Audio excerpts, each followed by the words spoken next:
പ്രിയപ്പെട്ടവരെ, നമ്മുടെ ഏത് നന്മ കൊണ്ടാണ് നമുക്ക് സ്വർഗത്ത് പോകാൻ പറ്റുക നമുക്കറിയില്ല. അതുകൊണ്ട് ഉളൂവിൻ്റെ ശേഷമുള്ള പ്രാർത്ഥന ചൊല്ലുമ്പോഴായിരിക്കും, ആ പ്രാർത്ഥന കൊണ്ടായിരിക്കും നമ്മൾ സ്വർഗത്ത് പോവാം. നമ്മുടെ ജീവിതത്തിൽ എത്രയെത്ര നന്മകളുടെ അവസരമുണ്ട്. ആ അവസരങ്ങളിൽ ഞാൻ ഉപയോഗപ്പെടുത്തിയ ഏതോ ഒരു നന്മ പടച്ചറബ് തൗഫീഖ് ചെയ്യട്ടെ, അതുകൊണ്ടാണ് നമ്മൾ സ്വർഗത്ത് പോവുക അല്ലേ. പടച്ചോൻ പറയാണ്, അന്ന് ആ റമദാനിൻ്റെ ദിവസത്തിലുണ്ടല്ലോ, അന്ന് നീ ആ പള്ളിയുടെ കളക്ഷനിൽ ഒരു 5000 രൂപ കൊടുത്തത്, അതാണ് ഇവിടെ കബൂലായിട്ടുള്ളത്, അതുകൊണ്ട് പോയിക്കോന്നാണ്. കാരണം പരലോകത്ത് മനുഷ്യൻ്റെ അമലുകൾ ഇങ്ങനെ ഒരുമിച്ച് കൂട്ടും.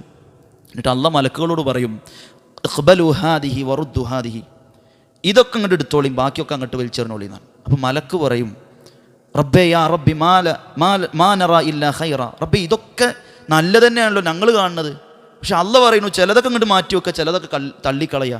അപ്പോൾ എന്താ റബ്ബേ പ്രശ്നം എന്നാണ്. അപ്പോൾ റബ്ബ് പറയും, ഇത് നിക്ക് വേണ്ടി ചെയ്ത കാര്യങ്ങളാണ്, ബാക്കിയൊക്കെ ആളുകൾ കാണാൻ വേണ്ടി ചെയ്താണ്, അതങ്ങോട്ട് മാറ്റിച്ചോളി എന്നാണ്. അതുകൊണ്ട് നമ്മൾ ചെയ്ത കർമ്മങ്ങളിൽ ഏതാ അള്ളാഹു സ്വീകരിച്ചിട്ടുണ്ടാവുക എന്നുള്ളത് നമുക്കറിയില്ലല്ലോ. അപ്പം അതുകൊണ്ട് ഏത് നന്മയാണെങ്കിലും അത് നന്മയായി മനസ്സിലാക്കി ചെയ്യാൻ നമ്മൾ താല്പര്യപ്പെടണം എന്നുള്ളതാണ്. നിങ്ങൾ നോക്കൂ, സ്വഹാബത്തിന് ഒരു നന്മ അറിയാതിരുന്നാൽ അവർ കരയും അല്ല. അപ്പം നമുക്കെല്ലാവർക്കും അറിയാം, ഇപ്പം ജനാസയെ പിൻപറ്റി ജനാസ നിസ്കരിച്ച് മറമാടുന്നത് വരെ ഖബറിൻ്റെ അടുത്ത് നിന്ന് തസ്ബീത്ത് ചൊല്ലി നമ്മൾ മടങ്ങിയാൽ 2 ഖീറാത്ത് പ്രതിഫലമുണ്ട്. 2 ഖീറാത്ത് എന്ന് പറഞ്ഞാൽ മിസ്ലുൽ ജബലൈനിൽ അദീമൈൻ, ഉഹദ് മലയോളം വലുപ്പമുള്ള നന്മകൾ. ഈ ഹദീസ് അബൂ ഹുറൈറ റളിയല്ലാഹു അൻഹു പഠിപ്പിച്ചു കൊടുക്കുമ്പോൾ ഇബ്നു ഉമർ റളിയല്ലാഹു അൻഹു പറഞ്ഞു, അങ്ങനെ ഉണ്ടോ? അത് എനിക്കറിയില്ല.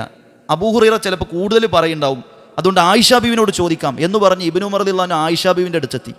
എന്നിട്ട് ആയിഷ റളിയല്ലാഹു അൻഹയോട് ഈ വിഷയം ചോദിച്ചു, ഇത് റസൂൽ പറഞ്ഞു തന്നെയാണോ? അപ്പോൾ ആയിഷ ബീവി റളിയല്ലാഹു അൻഹ പറഞ്ഞു കൊടുത്തു, അതെ ഇത് റസൂലുള്ളാഹി സ്വല്ലല്ലാഹു അലൈഹി വസല്ലം പറഞ്ഞു തന്നെയാണ്. അപ്പോൾ ഇബ്നു ഉമർ റളിയല്ലാഹു അൻഹു പറയാണ്, എത്ര ഖറാറീത്തുകളാണ് ഞാൻ നഷ്ടപ്പെടുത്തിയത്, എത്ര ഖീറാത്തുകളാണ് എനിക്ക് നഷ്ടപ്പെട്ടത്. കാരണം അദ്ദേഹം നിസ്കാരം കഴിഞ്ഞ പോക്കാണ്, ജനാസ മറമാടുന്നത് വരെ നിൽക്കാൻ കഴിയില്ല. അപ്പം അദ്ദേഹം സങ്കടത്തോടെ, കാരണം അദ്ദേഹത്തിന് അതിൻ്റെ പ്രതിഫലം അറിയില്ല. നിങ്ങൾ ആലോചിച്ച് നോക്കുക, ആ നന്മ നഷ്ടപ്പെട്ടതിൻ്റെ പേരിലേ ഇബ്നു ഉമർ റളിയല്ലാഹു അൻഹു ഇങ്ങനെ കരയുക. അദ്ദേഹം പറയും, എത്ര നന്മ എനിക്ക് പോയത്. ഇങ്ങനെ നമുക്ക് തോന്നിയിട്ടുണ്ടോ? ഒരു ഖുർആൻ ക്ലാസ്സിൽ നിന്ന് ഒരു നന്മനെ കുറിച്ച് സുജൂദ് ചെയ്യുമ്പോൾ ഇങ്ങനെ ഉണ്ട് കേട്ടോ എന്ന് പറയുമ്പോൾ, ഓഹ് പോയല്ലോ പടച്ചോനെ, ഞാൻ എത്ര സുജൂദ് ചെയ്തു, ഈ നന്മൊക്കെ നഷ്ടപ്പെട്ടല്ലോ. ഇങ്ങനെ നമ്മുടെ മനസ്സിലുണ്ടായിട്ടുണ്ടോ? ഇബ്നു ഉമറിൻ്റെ മനസ്സിലതുണ്ടായി. ഉമർ റളിയല്ലാഹു അൻഹുവിന് വീട്ടിലേക്ക് കയറുമ്പോൾ 3 തവണ അനുവാദം ചോദിക്കണം എന്ന കാര്യം അദ്ദേഹത്തിന് അറിയില്ല. അതങ്ങനെയാണ്. വലിയ പണ്ഡിതന്മാർക്ക് ചിലപ്പോൾ ചെറിയ കാര്യങ്ങൾ അറിയില്ല, അവർക്ക് അതിനുള്ള സമയം, അതേപോലെ തന്നെ അവർക്ക് എല്ലാം കൊണ്ടും ഒന്നും എത്തിപ്പെടാൻ പറ്റാത്ത ചില ഏരിയകളിലുണ്ട്. അപ്പോൾ ഉമർ റളിയല്ലാഹു അൻഹു ഈ വിഷയം അൻസ്വാറുകളായ കിബാറുകളായ സ്വഹാബത്തിൻ്റെ അടുത്ത് പോയി ക്ലിയർ ചെയ്യുന്നുണ്ട്. ഉമർലാൻ്റെ വീട്ടിലൊരാൾ വന്ന് അദ്ദേഹം 3 തവണ അനുവാദം ചോദിച്ചു. അനുവാദം ചോദിച്ചപ്പോൾ ഉമർലാന് പുറത്തേക്ക് വന്നില്ല. അപ്പോൾ അദ്ദേഹം തിരിച്ചു പോയപ്പോൾ ഉമർലാന് ഇവിടെ വീട്ടിൽ വന്ന ആൾ, അപ്പോൾ പുറത്ത് അദ്ദേഹം 3 തവണ അനുവാദം ചോദിച്ചിട്ട് അനുവാദം തരാത്തതുകൊണ്ട് അയാൾ പോയി പറഞ്ഞു. അപ്പോൾ ഉമർലാന് വേഗം പോയിട്ട് അയാളെ പിടിച്ചു. സ്വഹാബിയാണ്. ഉമർലാന് ചോദിച്ചു, അല്ല എൻ്റെ വീട്ടിൽ വന്ന് 3 തവണ അനുവാദം ചോദിച്ച് നീ ആണ്ട് ഇറങ്ങിപ്പോവാൻ എന്നെ കാണാണ്ട്. അപ്പോൾ ആ സ്വഹാബി പറഞ്ഞു, റസൂല് പഠിപ്പിച്ച മാതൃകയാണത്. 3 തവണ അനുവാദം ചോദിച്ച ഒരു വീട്ടിൽ നിന്ന് അനുവാദം കിട്ടിയിട്ടില്ലെങ്കിൽ മടങ്ങി പോകണമെന്ന് ഞങ്ങളോട് റസൂലാണ് പറഞ്ഞത്. അപ്പോൾ ഉമർ റളിയല്ലാഹു അൻഹു പറയുന്നു, അങ്ങനെ ഉണ്ടോ? ഇത് ഞാൻ ചോദിക്കും, ഇത് അന്വേഷിക്കുക എന്നുള്ളതും അവിടെ നമ്മൾ പഠിക്കുക, മനസ്സിലായില്ലേ? ഏതെങ്കിലും ഒരു ഉസ്താദ് തലയെ കെട്ടിയിട്ട് പറയുമ്പോഴത്തേനും അങ്ങോട്ട് അംഗീകരിക്കില്ല, അന്വേഷിക്കണം. ഉമർ റളിയല്ലാഹു അൻഹു പറയുന്നത്, ഇത് ഞാൻ അന്വേഷിക്കും, അൻസ്വാരികളായ കിബാറുകളായ സ്വഹാബത്തിൻ്റെ അടുത്ത് പോയി ചോദിക്കും. അങ്ങനെ അൻസ്വാറുകളുടെ അടുത്ത് പോയി ഉമർ റളിയല്ലാഹു അൻഹു ചോദിച്ചു. അപ്പോൾ ഉമർ റളിയല്ലാഹു അൻഹുവിനോട് അൻസാറുകൾ പറഞ്ഞിട്ട് ഞങ്ങളെ കുട്ടികൾക്ക് പോലും അറിയില്ല ഉമറേൻ. അപ്പോൾ ഉമർ റളിയല്ലാഹു അൻഹു പറയാണ്, വല്ലാഹി അല്ലാഹ് തന്നെയാണ് സത്യം, ലഖദ് അൽഹാനി അസ്സഫ്ഖു ഫിൽ അസ്വാഖ്, അങ്ങാടിയിൽ കുറേ സമയം ചെലവിട്ടതുകൊണ്ട്, അഥവാ ദീന് പഠിക്കൽ ഒഴിവാക്കി അങ്ങാടിയിൽ ചെലവിട്ടിട്ടല്ല, അദ്ദേഹത്തിൻ്റെ ജീവിതത്തിൽ കുറച്ചു സമയം എന്ത് ചെയ്തു, അദ്ദേഹം അവിടെ ചെലവഴിച്ചതുകൊണ്ട് എനിക്കൊരുപാട് നന്മകൾ നഷ്ടപ്പെട്ടു പോയല്ലോ എന്നാണ്. നോക്കൂ നിങ്ങൾ, അവർക്ക് അറിയാത്തത് കൊണ്ടാണ് അവർ ചെയ്യാത്തത്. അവർക്ക് നന്മകളെക്കുറിച്ച് ചില നന്മകൾ അറിയാത്തത് കൊണ്ട് അവർ ചെയ്തില്ല. അതറിഞ്ഞപ്പോൾ അവർ കരഞ്ഞു, പടച്ചോനെ എനിക്കിതൊന്നും ചെയ്യാൻ പറ്റിയില്ലല്ലോ. നമുക്കോ? ആ ചോദ്യത്തിൽ അവസാനിപ്പിക്കാം, നമുക്കോ എന്നുള്ളത്. അതുകൊണ്ട് നമ്മൾ നന്നായി എന്ത് ചെയ്യാം, നമ്മളിലേക്കൊന്ന് ചിന്തിക്കുക. നിങ്ങൾ ആലോചിച്ച് നോക്കും, നമ്മളൊന്ന് ഉളു എടുക്കുമ്പോൾ പോലും നമ്മളൊന്ന് ശ്രദ്ധിച്ചാൽ എത്ര നന്മ കിട്ടും നമുക്ക്. അള്ളാഹുവിൻ്റെ റസൂലുള്ളാഹി സ്വല്ലല്ലാഹി അലൈഹി വസല്ലം പറയാണ്, നമ്മൾ ഉളു എടുക്കുന്ന സമയത്ത് ആ ഉളു ഏറ്റവും നന്നാക്കി കൃത്യതയോടെ ചെയ്താൽ നഖത്തിൻ്റെ അടിയിലൂടെ പോലും പാപങ്ങൾ കൊഴിഞ്ഞു പോകുന്നതാണ്. സുബ്ഹാനല്ലാഹ്.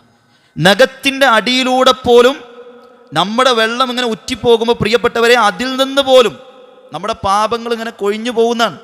ആ നിയ്യത്തോടു കൂടി നമ്മൾ എത്ര ആൾ ഇത്ര കൊല്ലം ഉളു എടുത്തു?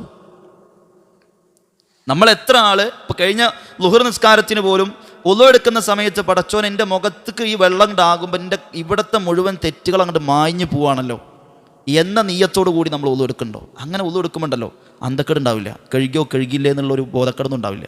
കാരണം അത് കൃത്യതയാണ് അല്ലേ? എൻ്റെ ശരീരത്തിൽ റസൂല് പറയാണ്, പരലോകത്ത് നിങ്ങൾ വരുമ്പോൾ നല്ല ആഭരണങ്ങൾ അണിയിച്ചുകൊണ്ട് ചില ആളുകളെ കൊണ്ടുവരുന്നതാണ്. ഉളു എടുത്ത ആളുകളെ അവരെ ആഭരണം അണിയിക്കുമെന്ന ഹദീസിലുണ്ട്.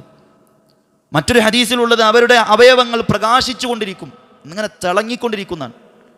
നോക്കൂ നിങ്ങൾ, ആ ഉളു കഴിഞ്ഞിട്ട് ഒരു പ്രാർത്ഥന, ഞാൻ നേരത്തെ പറഞ്ഞല്ലോ, ആ പ്രാർത്ഥന ചെല്ലിയാൽ 8 കവാടത്തിലൂടെ അള്ള വിളിക്കുന്നതാണ് സ്വർഗത്തേക്ക് നമ്മളെ. സ്വർഗത്തിൻ്റെ 8 കവാടത്തിലൂടെ വിളിക്കാൻ മാത്രം 1 മിനിറ്റ് പോലും വേണ്ട പ്രാർത്ഥന ചെല്ലാൻ അല്ലേ? ആ പ്രാർത്ഥന ആർക്കറിയാത്ത? ഈ ഇരിക്കുന്ന എല്ലാവർക്കും അറിയാമല്ലോ. അഷ്ഹദു അല്ലാ ഇലാഹ ഇല്ലല്ലാഹു വഹ്ദഹു ലാ ശരീക ലഹു വഅഷ്ഹദു അന്ന മുഹമ്മദൻ അബ്ദുഹു വറസൂലുഹു. അത്ര ചൊല്ലിയാലും മതി. അല്ലാഹുമ്മ ജഅൽനി മിനൽ തവ്വാബീന വജഅൽനി മിനൽ മുത്തതഹിരീൻ എന്ന ഒരു റിവായത്താണ്. ആ റിവായത്തിൻ്റെ വിഷയത്തിൽ പണ്ഡിതന്മാർ പറയുന്ന അഭിപ്രായങ്ങളുമുണ്ട്. നിങ്ങൾ ആലോചിച്ച് നോക്കൂ, അതുവരെയെങ്കിലും നമുക്ക് ചെല്ലാലോ. ഇപ്പോൾ അതറിയില്ലെങ്കിൽ, അതിന് ശേഷമുള്ളത് അറിയില്ലെങ്കിൽ, ഇതെന്തായാലും നമുക്ക് അറിയാവുന്ന കാര്യമല്ല. അഷ്ഹദു അല്ലാ ഇലാഹ ഇല്ലല്ലാഹു വഹ്ദഹു ലാ ശരീക, ഏത് മുസ്ലിമിനെ അറിയാത്തത്? ഇത് ചെല്ലാൻ പ്രിയപ്പെട്ടവരെ നമ്മൾ മറക്കണം. ആ മറക്കുന്നതോടെ നമ്മുടെ സ്വർഗത്തിൻ്റെ കവാടങ്ങളിലൂടെ നമ്മളെ വിളിക്കുന്ന വലിയൊരു അനുഗ്രഹത്തെ, വലിയൊരു പ്രതിഫലത്തെ നമ്മൾ നശിപ്പിച്ചു കളയാണ്. മറ്റൊരു പ്രാർത്ഥന ഉളൂഇന് ശേഷമുള്ളത് സുബ്ഹാനക അല്ലാഹുമ്മ വബിഹംദിക അഷ്ഹദു അല്ലാ ഇലാഹ ഇല്ലാ അൻത അസ്തഗ്ഫിറുക വഅതൂബു ഇലൈക്. നമ്മൾ സദസ്സ് പിരിഞ്ഞു പോകുമ്പോൾ പ്രാർത്ഥന ഉളൂഇന് ശേഷം പ്രാർത്ഥിക്കാൻ വേണ്ടി റസൂൽ പറഞ്ഞതാ. അത് ചെല്ലിയാലേ ഹദീസിൽ കാണാൻ കഴിയും, പരലോകത്ത് അള്ളാഹു ഒരു ഗിഫ്റ്റ് നമുക്ക് തരുന്നതാണ്. ഒരു ഗിഫ്റ്റ്, ഒരു സമ്മാനമായിക്കൊണ്ട് ഇത് നമുക്ക് തരുന്നതാണ്. അതുകൊണ്ട് ഇടയ്ക്കൊക്കെ ഇതും ചെല്ലുക, ഇടയ്ക്കൊക്കെ മറ്റേതും ചെല്ലുക. അങ്ങനെ മാറ്റി മാറ്റി ചെല്ലിയുള്ള ഗുണം എന്താണെന്ന് വെച്ചാൽ ഓട്ടോമാറ്റിക് ഉളുവാവില്ല, അറിഞ്ഞുകൊണ്ടുള്ള ഉളുവാവും. അത് പണ്ഡിതന്മാർ പറഞ്ഞാണ്. എന്തിനാണ് കുറേ ദിക്ർ, സുജൂദിൽ കുറേ ദിക്റുണ്ട്, അതേപോലെ തന്നെ റുക്കോയിൻ്റെ ദിക്റുകൾ വ്യത്യസ്തമുണ്ട്. ഇപ്പോൾ പ്രാരംഭ പ്രാർത്ഥന തന്നെ 12 രൂപത്തിലുണ്ട് സ്വഹീഹായിട്ട്. നമ്മൾ വജ്ജത്ത് വജീലതി അങ്ങനെ ചെല്ലി പോവല്ലേ എപ്പോഴും. മാറ്റി മാറ്റി ചെല്ലുമ്പോൾ എന്തുണ്ടാവും? ഒരു ഹയവീയത്ത് ഉണ്ടാവും. നിസ്കാരം ഞാൻ നിസ്കരിച്ചു എന്നുള്ളൊരു ബോധം ഉണ്ടാവും. മറ്റേന്താണെന്ന് വെച്ചാൽ ഈ സ്വിച്ചിട്ട ഫാന് കറങ്ങണ പോലെ ഇരിക്കും നിസ്കാരത്തിൻ്റെ അവസ്ഥ. അത് ഓട്ടോമാറ്റിക്കലി വരുന്നതാണ്. ചിലരോട് ആ ദിക്റൊന്ന് ചെല്ലാൻ പറഞ്ഞാൽ ഞാൻ സുജൂദ് ചെയ്യുമ്പോൾ ഒന്ന് വന്നെന്നായി അപ്പോൾ പറഞ്ഞുതരാൻ. കാരണം ഒറ്റയ്ക്ക് ഇത് പുറത്തുനിന്ന് ചോദിച്ചാൽ ചെല്ലാൻ അറിയില്ല. അത് കെട്ടിക്കഴിഞ്ഞാൽ എന്ത് ചെയ്യുള്ളൂ? ഈ ദിക്റൊക്കെ വരുള്ളൂ. അതൊരു ഓട്ടോമാറ്റിക്കാണ്. അപ്പോൾ നമ്മൾ അറിഞ്ഞുകൊണ്ട് പ്രിയപ്പെട്ടവരെ ചെയ്യണമെങ്കിൽ ഇങ്ങനെ ഒരുപാട് പ്രാർത്ഥനകൾ നമ്മൾ പഠിക്കുക. എന്നിട്ട് ഉളുവിന് ശേഷമുള്ള ഈ പ്രാർത്ഥന നമ്മൾ ചൊല്ലാൻ വേണ്ടി ശ്രദ്ധിക്കുക. നിങ്ങൾ അങ്ങനെയുണ്ട് പള്ളിക്ക് കയറി വന്നു. ഞാൻ ചെറിയ വിഷയങ്ങൾ മാത്രമേ പറഞ്ഞുകൊള്ളൂ. അങ്ങനെ നമ്മൾ പള്ളിക്ക് കയറി വരുന്നു, പള്ളിയിൽ നമ്മൾ സൊഫ് കെട്ടാൻ വേണ്ടി നിൽക്കുന്നു. സൊഫിൻ്റെ വിഷയം തന്നെ എടുത്താലേ പ്രിയപ്പെട്ടവരെ ഭയങ്കര അത്ഭുത. എന്താ ഇപ്പോൾ സൊഫിൻ്റെ വിഷയത്തിൽ നമുക്ക് വലിയൊരു അനങ്ങമം ചുമക്കുന്നൊരു വലിയ പ്രശ്നമൊന്നുമില്ല. ഞങ്ങളുടെ നാട്ടിലെ വലിയ മലയാണ് അനങ്ങമല. അതുകൊണ്ട് ഞാനത് പറഞ്ഞത്. ആ മല ചുമക്കാൻ മാത്രമുള്ള പണിയൊന്നുമില്ലല്ലോ. അള്ളാൻ്റെ റസൂൽ പറയാണ്, ഇന്നല്ലാഹു മലായികത്തുഹു യുസല്ലൂന അലല്ലദീന യസ്ലൂന സുഫുഫ്. അള്ളാഹുവും മലക്കുകളും സൊഫ് ചേർക്കുന്നവർക്ക് വേണ്ടി പ്രാർത്ഥിക്കും. അള്ളാൻ്റെ പ്രാർത്ഥന എന്ന് പറഞ്ഞാൽ മലഉൽ അലയിലുള്ള മലക്കുകളോട് അള്ളാഹ് നമ്മളെക്കുറിച്ച് പറഞ്ഞു കൊടുക്കും. അത് അള്ളാൻ്റെ സ്വലാത്ത്. നോക്കൂ നിങ്ങൾ, അപ്പോൾ സൊഫ് ചേർക്കുന്ന ആളുകൾക്ക് വേണ്ടി അള്ളാഹുവും മലായിക്കത്തും പ്രാർത്ഥിക്കും. രണ്ടാമത്തതോ, ഇന്നല്ലാഹു മലായികത്തുഹു യുസല്ലൂന അലാ മയാമിനി സുഫൂഫ്. സൊഫിൽ വലത് ഭാഗത്ത് നിൽക്കുന്ന ആളുകൾക്ക് വേണ്ടി പ്രാർത്ഥിക്കുന്നതാണ്. അപ്പോൾ രണ്ടായി. ഇന്നല്ലാഹു മലായികത്തുഹു യുസല്ലൂന അല സൊഫിൽ അവൽ. ഒന്നാമത്തെ സൊഫിൽ നിൽക്കുന്ന ആളുകൾക്ക് അള്ളി മലക്കുകളും പ്രാർത്ഥിക്കുന്ന. അപ്പം 3 ഹദീസ് ഞാൻ പറഞ്ഞു ഒരൊറ്റ സൊഫുമായി ബന്ധപ്പെട്ട വിഷയത്തിലാണ്. കഴിഞ്ഞോ? അള്ളാൻ്റെ റസൂൽ പറയാണ്, മൻ സദ്ദ ഫുർജതൻ റഫഅഹുല്ലാഹു ബിഹാ ദറജതൻ. ഒരു സൊഫിലുള്ള ഒരു ഗ്യാപ്പ് നമ്മളങ്ങോട്ട് ചേർത്ത് വെച്ചാൽ അള്ളാഹ് ഒരു പദവി നമുക്ക് വർദ്ധിപ്പിച്ചു തരും. മറ്റൊരു ഹദീസിലുണ്ട്, മൻ സദ്ദ ഫുർജതൻ ബനല്ലാഹു ലഹു ബൈതൻ ഫിൽ ജന്ന. ആരെങ്കിലുമൊക്കെ സൊഫിലുള്ള ഗ്യാപ്പ് പൂർത്തിയാക്കിയാൽ അവന് സ്വർഗത്തിലൊരു വീട് അള്ളാഹു നിർമ്മിച്ചു കൊടുക്കും. ഒരു വീടുണ്ടാക്കണമെങ്കിൽ നമ്മൾ എത്ര കൊല്ലം പണിയെടുക്കണം അല്ലെ? പ്രത്യേകിച്ച് ഈ കാലത്തൊക്കെ നിങ്ങൾ ആലോചിച്ച് നോക്കി. കമ്പിൻ്റെയും സിമെൻറ്റിൻ്റെയും വില കേട്ട വീടുണ്ടാക്കാൻ പോവും. അള്ളാൻ്റെ കോടതിയിൽ എന്നെന്നും നിലനിൽക്കാനുള്ള വീടാണ് ഇത്. നമുക്ക് ഇന്നല്ലെങ്കിൽ നാളെ പണി തീർച്ച് കഴിഞ്ഞ് വരുമ്പോഴത്തേനും ഷുഗർ രോഗിയായി, അവസാനം പ്രഷർ രോഗിയായി, കൊളസ്ട്രോളായി, അവസാനം പെണ്ണുങ്ങൾ പറയും നിങ്ങൾ ഇങ്ങോട്ട് കയറേണ്ടതാണ്. അനുഭവങ്ങളില്ലേ? ഇഷ്ടം പോലെ ഉണ്ടായിട്ടുണ്ട്. അതുകൊണ്ടാണ് ഞാൻ പറഞ്ഞത്. നിങ്ങൾ ആലോചിച്ച് നോക്കി, നമ്മുടെ ജീവിതത്തിൻ്റെ സിംഹഭാഗവും ഒരു വീടെന്ന സ്വപ്നത്തിൽ നമ്മൾ കളയുന്നു. വേണ്ടെന്നല്ല പറയുന്നത്, വേണം. പക്ഷേ അള്ളാഹുവിൻ്റെ പരലോകത്ത് സ്വർഗത്തിൽ ഒരു വീട് കിട്ടാൻ ഇങ്ങനെയുള്ള കാലം ഒന്നും കണ്ട് ചേർക്കാൻ എന്തത്ര മടി നമുക്ക്? എന്തേ നമുക്ക് ഇങ്ങോട്ട് ചേർത്ത് വെക്കാൻ ഒരു മടി? നമ്മൾ ചേർന്ന് നിൽക്കേണ്ടവരാ. മുസ്ലിമീങ്ങളെന്ന് പറഞ്ഞാൽ യശുദ്ധ ബഅ്ളുഹു ഒരു കെട്ടിടത്തിലെ ഇഷ്ടികകൾ ചേർന്ന് നിൽക്കുന്നത് പോലെ നിന്ന് പരസ്പരമുള്ള കുറവുകളും പരസ്പരമുള്ള പ്രശ്നങ്ങളും പ്രതിസന്ധികളും അവർക്കിടയിലുള്ള വേദനകളും അവർക്കിടയിലുള്ള കലുഷിതമായ അന്തരീക്ഷങ്ങളും ഒരേ നിലയിൽ തീർപ്പാക്കാൻ സമാധാനിപ്പിക്കാനുള്ളവരാ മുസ്ലിമീങ്ങൾ. അങ്ങോട്ടും ഇങ്ങോട്ടും ഇങ്ങനെ അതിരി വെച്ചുകൊണ്ട് ഇച്ച് പൈസക്കാരൻ, ഞാൻ ലോക്കൽ, ഇച്ച് പണ്ഡിതൻ, ഞാൻ പാമരൻ, അങ്ങനെയൊന്നുമില്ല. നമ്മൾ കാല് ചേർത്ത് വെച്ച് പരസ്പരം ബന്ധം വെച്ച് ചേർക്കേണ്ടവരാണ്. നോക്കൂ നിങ്ങൾ പ്രിയപ്പെട്ടവരെ, സൊഫിൻ്റെ വിഷയത്തിൽ നമ്മളൊന്ന് ശ്രദ്ധിച്ചാൽ എത്ര കൂലി നമുക്ക് കിട്ടാണ്ട്. പക്ഷെ അത് ശ്രദ്ധിക്കുന്നില്ല പലരും, അത് ശ്രദ്ധിക്കുന്നില്ല. ഈ ഹദീസൊക്കെ എത്രയോ നിങ്ങൾ കേട്ടിട്ടുണ്ടാവും. സൊഫ് ശരിയാക്കുക, സൊഫ് ശരിയാക്കുക എന്ന് ഇമാമ് പറയുകയും ചെയ്യും. പക്ഷേ എങ്കിലും ആ വിഷയത്തിലൊരു അശ്രദ്ധ നമ്മളിൽ വന്നു പോകുന്നു. അതുകൊണ്ട് ആ പ്രതിഫലം നമ്മൾ ഒരിക്കലും നഷ്ടപ്പെടുത്തരുത്. നമ്മുടെ ജീവിതത്തിൽ ഇത് നിങ്ങൾ കൊണ്ട് നടക്കന്നെ വേണം. കാരണം അതിന് വലിയ റിസ്ക് ഇല്ല. ചിലപ്പോൾ ഒന്നാം സൊഫ് കിട്ടാൻ റിസ്ക് ഉണ്ടാവും. സൊഫിൻ്റെ വലത് ഭാഗം കിട്ടുക എന്നുള്ളതും ചിലപ്പോൾ റിസ്ക്കാണ്. കാരണം നമ്മളെല്ലാവരും പാടെ വലത് ഭാഗത്ത് വന്ന് നിൽക്കാനും പറ്റില്ലല്ലോ. ഒരാൾ വന്ന് നേരെ ഇമാമിൻ്റെ പുറകിൽ, പിന്നെ വരുന്ന ആൾ വലത്, പിന്നെ വരുന്ന ആൾ ഇടത്, അങ്ങനെയാണ് സൊഫിൻ്റെ ക്രമീകരണം. പക്ഷേ സൊഫ് ചേർക്കുക എന്നുള്ളത് എല്ലാവർക്കും പറ്റുന്നൊരു സംഗതിയാണല്ലോ. നമുക്ക് എല്ലാവർക്കും പറ്റുന്ന സംഗതിയാണ് സൊഫ് ഇങ്ങനെ ചേർത്ത് വെക്കുക എന്നുള്ളത്. അതുകൊണ്ട് അള്ളാഹിൻ്റെ റസൂൽ പറഞ്ഞത് സൊഫ് ചേർത്ത സ്വർഗത്ത് വീടുണ്ട് അല്ലേ. അപ്പം അതുകൊണ്ട് പ്രിയപ്പെട്ടവരെ, അത് നമ്മൾ ഒരിക്കലും എന്ത് ചെയ്യരുത്, നഷ്ടപ്പെടുത്തരുത്. ഇനി ബാങ്ക് വിളിയുടെ കൂലി ഞാനിങ്ങനെ പറഞ്ഞ ഇഷ്ടം പോലെ ഉണ്ട്, ഞാൻ ദീർഘിച്ച് കൊണ്ടുപോകാൻ ആഗ്രഹിക്കുന്നില്ല. ബാങ്ക് വിളി പലപ്പോഴും നമ്മളൊരാളുടെ ഏൽപ്പിച്ചു കൊടുക്കലാണ്. അങ്ങനെ ഏൽപ്പിച്ചു കൊടുക്കണം, സിസ്റ്റമാറ്റിക്കായി പോകണമെങ്കിൽ. അതൊന്നും വേണ്ടെന്നല്ല പറയുന്നത്. പക്ഷേ ഇടയ്ക്കൊക്കെ നമ്മളൊന്ന് കയറി കൊടുക്കുക പഠിച്ചിട്ട്. സാധനം മറ്റാൾ ബാങ്ക് കൊടുത്ത മാതിരി ആവരുത്. ലുഹറിന് സലാത്തു ഹൈറുമിനന്നോ എന്ന് പറഞ്ഞ മാതിരി അങ്ങനെ ആവരുത്. പഠിച്ചിട്ട് എന്ത് ചെയ്യുക, ഇടയ്ക്കൊക്കെ നമ്മളും വാങ്ങി കൊടുക്കണം. പരലോകത്ത് അവർ തലയെടുപ്പോട് കൂടി വരുന്നതാണ്. കഴുത്ത് നീണ്ടവരായി വരും എന്ന് വെച്ചാൽ തലയെടുപ്പോട് കൂടി ബാങ്ക് കൊടുക്കുന്ന ആളുകൾ വരുന്നതാണ്. അതിൻ്റെ പ്രതിഫലം നിങ്ങൾ അറിഞ്ഞിരുന്നുവെങ്കിൽ അതിനുവേണ്ടി നിങ്ങൾ നറുക്കിടുമായിരുന്നു. ബാങ്ക് കൊടുക്കാൻ വേണ്ടി ഇവിടെ പള്ളി കമ്മിറ്റിയും അവസാന നാട്ടുകാരും ഒക്കെ പാടെ അതിൻ്റെ പ്രതിഫലം അറിഞ്ഞാൽ നറുക്കിടേണ്ടി വരുന്നതാണ്. നിങ്ങൾ ആലോചിച്ച് നോക്കി, റസൂലുള്ളാഹി സ്വല്ലല്ലാഹു അലൈഹി വസല്ലം പഠിപ്പിച്ചതാണ്. അതുകൊണ്ട് നമുക്ക് കഴിയുന്ന രീതിയിലൊക്കെ അത് നമ്മൾ കൊടുക്കാം. ഇനി ബാങ്ക് കൊടുക്കാൻ പറ്റിയില്ല, ബാങ്ക് കൊടുക്കുന്ന ആൾക്ക് മറുപടി കൊടുക്കാമല്ലോ. അതിനെന്താ പണി? അത് കൊടുത്തു കഴിഞ്ഞാൽ അള്ളാഹുവിൻ്റെ റസൂലിൻ്റെ പേരിൽ സ്വലാത്ത് ഇല്ലാന്ന് നമുക്ക് എല്ലാവർക്കും അറിയാം. അത് ചൊല്ലിക്കഴിഞ്ഞാൽ റസൂൽ പറയുന്നത് ഹല്ലത്ത് ലഹു ഷഫാഅത്തി യൗമൽ ഖിയാമ, പരലോകത്ത് എൻ്റെ ഷഫാഅത്ത് അവനക്ക് കിട്ടി. പരലോകത്തിൽ എനിക്ക് എൻ്റെ ഷഫാഅത്ത് അവനക്ക് കിട്ടിയെന്നാണ്. എന്താ ഇപ്പം നമുക്ക് ബാങ്ക് കൊടുക്കുമ്പോൾ അല്ലാഹു അക്ബർ തിരിച്ചു പറയാൻ കടയിൽ ഇതിപ്പോൾ എടുത്തു കൊടുക്കുകയാണെങ്കിലും അതുകൊണ്ട് പറഞ്ഞുകൂടെ നമുക്ക്. അതുകൊണ്ട് സുഹൃത്തുക്കളെ, ഇതൊന്നും നമ്മൾ നഷ്ടപ്പെടുത്തരുത്. ഇതിനൊന്നും അധ്വാനമല്ലല്ലോ, ഇതിനൊന്നും അധ്വാനമില്ലാത്ത കർമ്മങ്ങൾ, വലിയ പണിയില്ല.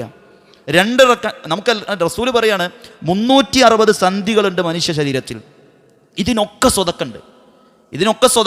സുബ്ഹാനല്ലാഹ്, സ്വതക്കയാണ്, അല്ലാഹു അക്ബർ സ്വതക്കയാണ്. ഇങ്ങനെ റസൂല് ദീർഘമായി പറഞ്ഞിട്ട് അള്ളാഹിൻ്റെ റസൂല് പറയണേ, എന്നാൽ ഇതൊക്കെ കിട്ടുന്ന ഒരു 2 റക്അത്ത് നിസ്കാരമുണ്ട്.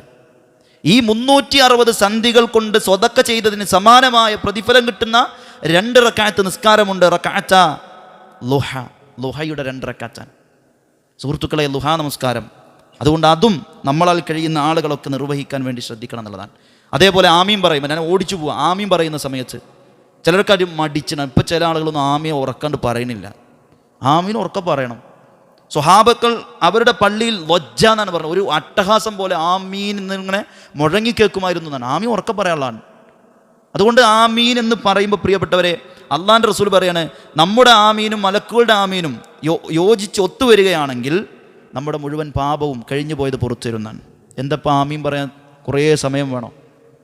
ഒന്ന് ആത്മാർത്ഥമായിട്ട് മനസ്സറിഞ്ഞ് പടച്ചോനെ ഈ ആമീൻ കൊണ്ടെങ്കിലും കഴിച്ചിലാവണം എന്ന് വിചാരിച്ചിട്ടൊരു ആമീൻ പറഞ്ഞു നമുക്ക് അല്ലേ. അങ്ങനെ ഒരു ആമീൻ പറഞ്ഞു നോക്കി, ഈ ആമീൻ പറച്ചിലുകൊണ്ട് കഴിച്ചിലാവണം. അല്ല കഴിച്ചിലാക്കി തരാൻ നമുക്കിങ്ങനെ ഓഫർ തരിക. അതുകൊണ്ട് അത് നമ്മൾ പരമാവധി ഉപയോഗപ്പെടുത്തുക എന്നുള്ളതാണ്. അതേപോലെ തന്നെ എഴുത്തിദാലിന് ശേഷമുള്ള ദിക്ർ, നബി സല്ലല്ലാഹു അലൈഹി വസല്ലമയും റിഫാഅത്ത് ബിൻ റാഫി റളിയല്ലാഹു അൻഹു രണ്ടുപേരും പ്രവാചകൻ സല്ലല്ലാഹു അലൈഹി വസല്ലം നിസ്കരിക്കാൻ റസൂൽ റുക്കോയിൽ നിന്ന് എഴുന്നേറ്റപ്പോൾ റബ്ബന വലക്കൽ ഹംദു ഹംദൻ കതീറൻ ത്വയ്യിബൻ മുബാറക്കൻ ഫീഹ് എന്ന് ദിക്ർ ചൊല്ലി. റസൂൽ നിസ്കാര ശേഷം ആരാ അത് ചൊല്ലിയത് ചോദിച്ചു. അപ്പോൾ ഫസ്റ്റ് പേടിച്ചു, ഇതിപ്പോൾ പറഞ്ഞ പെട്ടുപോകും. അപ്പോൾ റസൂൽ വീണ്ടും ചോദിച്ചു.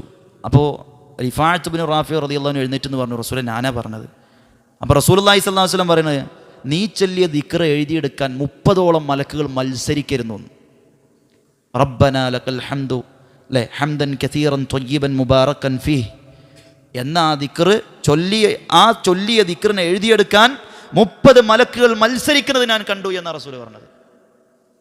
അതുകൊണ്ട് പ്രിയപ്പെട്ടവരെ, ഇതൊന്നും ചില്ലറ നന്മയല്ല എന്ന് നമ്മൾ മനസ്സിലാക്കുക. നിസ്കാര ശേഷം ആയത്ത് കുർസി ഓതുക, അത് നമുക്കറിയാലോ. അല്ലാഹു ലാ ഇലാഹ ഇല്ലഹു ഹൽ ഹയ്യുൽ ഖയ്യൂം നമുക്ക് എല്ലാവർക്കും അറിയാവുന്നൊരു ഭാഗമല്ലേ.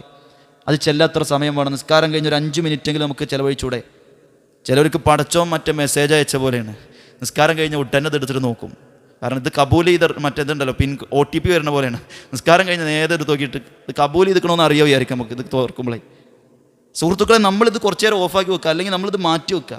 ഒരു 5 മിനിറ്റെങ്കിലും നമുക്ക് കൊടുത്തൂടെ?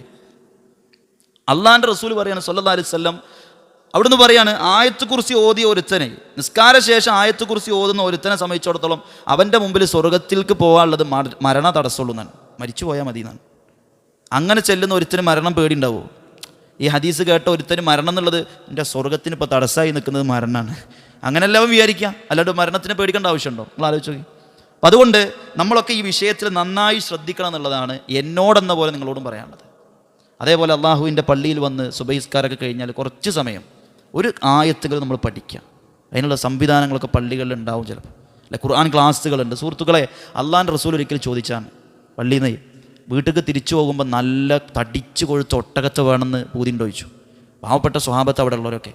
അത് ആർക്കാ റസൂലെ ഇഷ്ടമല്ലാണ്ടിരിക്കാൻ? ഇപ്പം നിങ്ങളോട് പറയാണ്, ഇവിടുന്ന് ചോദിക്കാൻ, വീട്ടിൽ നിങ്ങൾ തിരിച്ചെത്തുമ്പോഴത്തേനും ഒരു ബെൻസ് വീട്ടിൽ വേണമെന്ന് ആഗ്രഹമുള്ളവരാരൊക്കെയെന്ന് ചോദിച്ചാൽ നമ്മളൊക്കെ പറയില്ലേ?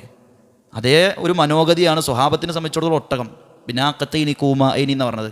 തടിച്ചു കൊഴുത്ത വെറും ഒട്ടകമല്ല, തടിച്ചു കൊഴുത്ത അഴകുള്ള സൗന്ദര്യമുള്ളൊരു ഒട്ടകം നിങ്ങളുടെ വീട്ടിൻ്റെ ഉമ്മറത്ത് നിൽക്കുന്നത് നിങ്ങൾക്ക് ഇഷ്ടമുണ്ടോ? അയ്യുനാനു ഹിബ്ബുദാലിക്. റസൂലെ, ആരാ അത് ഇഷ്ടപ്പെടാണ്ടിരിക്കുക? അപ്പോൾ റസൂലുള്ളാഹി സ്വല്ലല്ലാഹു അലൈഹി വസല്ലം പറഞ്ഞാണ്, എന്താൽ പള്ളിയിൽ വന്നിട്ട് ഒരായത്ത് പഠിക്കൽ അതിനൊക്കെ നല്ലത്. അള്ളാഹുവിൻ്റെ പള്ളിയിൽ വന്ന് അള്ളാഹിൻ്റെ ഖുർആനിലെ ഒരായത്ത് പഠിക്കലാണ് നിങ്ങൾക്ക് വീടിനുള്ളിൽ വലിയ ഒരൊട്ടകം കിട്ടുന്നതിനേക്കാൾ നല്ലത് എന്ന് റസൂലുള്ളാഹി സ്വല്ലല്ലാഹു അലൈഹി വസല്ലം. പ്രിയപ്പെട്ടവരെ, ഒരായത്ത് പഠിക്കത്ര സമയമുണ്ട് നമുക്ക്? ഒരാഴ്ചയിൽ ഇവിടെ ബഹുമാനായ നമ്മുടെ ഒക്കെ ഉസ്താദ് ബഹുമാനായ കുഞ്ഞു മുഹമ്മദ് മദനി പറപ്പൂർ ഹഫിളഹുല്ലാ, അദ്ദേഹത്തിൻ്റെ ഖുർആൻ ക്ലാസ് നടക്കുന്നത് അല്ലേ? നിങ്ങൾ ആലോചിച്ച് നോക്കൂ, നമ്മളൊന്ന് വന്നിരുന്ന് ഒരു മണിക്കൂർ അതിന് വേണ്ടി കൊടുത്താൽ ആ ഖുർആൻ ക്ലാസ്സിൽ പങ്കെടുക്കുന്നു. എല്ലാ ദിവസവും നമുക്കിത് പറ്റും. എല്ലാ ദിവസവും പള്ളിയിൽ വന്നിട്ട് അല്ലേ ഒരായത്ത് പഠിച്ചാൽ എന്നും ഒരു ഒട്ടകം കിട്ടിയതിൻ്റെ ഒരു മനോഗതി നമുക്കുണ്ടാവണം. അതുകൊണ്ട് ഖുർആൻ പഠിക്കാൻ വേണ്ടി നമ്മൾ സമയം കാണണം എന്നുള്ളതാണ് ഓർമ്മപ്പെടുത്താനുള്ളത്. ഇപ്പോൾ അതേപോലെ തന്നെ സൂറത്തു ഇഖ്ലാസ്, ഇത് എല്ലാവർക്കും അറിയാവുന്ന ഒരു സംഗതിയല്ലേ? ഇത് ഓതാൻ ഇത്ര വലിയ സമയം വേണോ? സൂറത്തു ഇഖ്ലാസ്, ഖുൽ ഹുവല്ലാഹു അഹദ് അല്ലാഹു സമദ് ലം യലിദ് വലം യൂലദ് വലം യകുൽ ലഹു കുഫുവൻ അഹദ്. ആ സൂചി ഇങ്ങനെ പോലും തിരിഞ്ഞിട്ടില്ല. അത് ഞാൻ അതിലേക്ക് നോക്കിയേ, ആ വാച്ചിത്തെ സൂചി ഒന്നും ഇങ്ങനെ പോലും ആയിട്ടില്ല. എത്ര സമയം അപ്പം ഞാൻ എടുത്തത് അത് ചെല്ലാൻ?